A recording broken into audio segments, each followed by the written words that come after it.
Recorded Books presents Invention and Innovation, A Brief History of Hype and Failure by Vaclav Smil, narrated by Tim Fannin. Chapter 1. Inventions and Innovations, A Long History and Modern Infatuation. The evolution of our species is a history of physical and behavioral changes closely tied to the outcomes of invention. Invention is a big umbrella that covers items belonging to four principal categories. The first category comprises an enormous variety of simple handmade items, starting with stone tools made once our ancestors became bipedal, which freed their hands for performing deliberately complicated tasks. The progress of their toolmaking was, as best as we can measure it from excavations or discoveries in caves, very slow. The oldest crude stone tools came more than 3 million years ago. Larger, well-crafted, bifacial hand axes and cleavers followed only about 1.5 million years ago. Wooden stone-tipped spears appear to be about 500,000 years old. And only about 25,000 years ago did the Upper Paleolithic hunters master the artisanal production of an array of composite tools, including adzes, axes, harpoons, needles, and saws, and accompanying pottery. The widespread adoption of crop cultivation was predicated on the invention of numerous farm tools.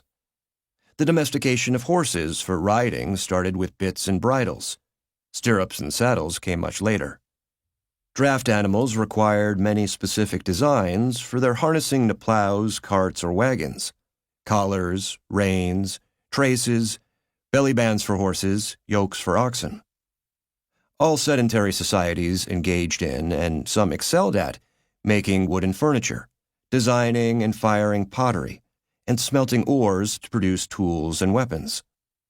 Modern societies still depend on a profusion of such simple products, including hammers and saws, wooden chairs and benches, and cups and plates.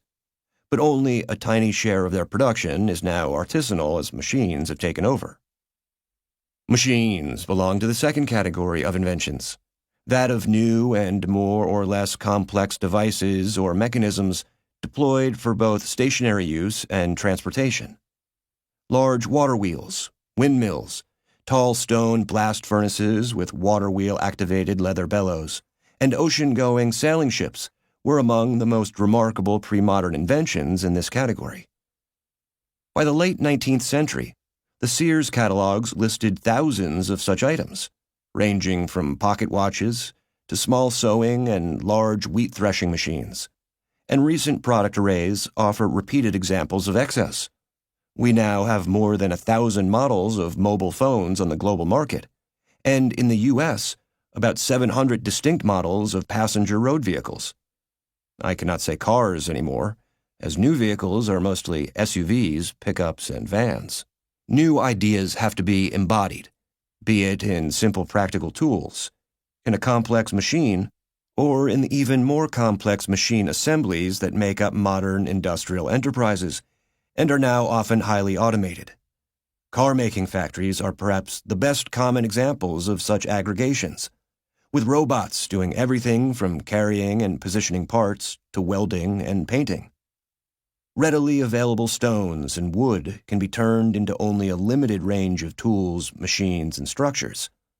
That is why the third category of inventions, new materials, has been an obvious marker of civilization's progress, from the age of stone and wood to the era of metals, mixtures, and compounds. Inventions in the third category began with bronze, proceeded to iron and steel, iron's largely decarbonized alloy, and now include aluminum and a dozen other common metals, as well as glass, cement, an aggregate of materials, and starting in the late 19th century, a still expanding variety of plastics, and the most recent addition. To keep listening to this audiobook, I've left you a link in the description so you can do it, at no cost thanks to Audible's 30-day free trial.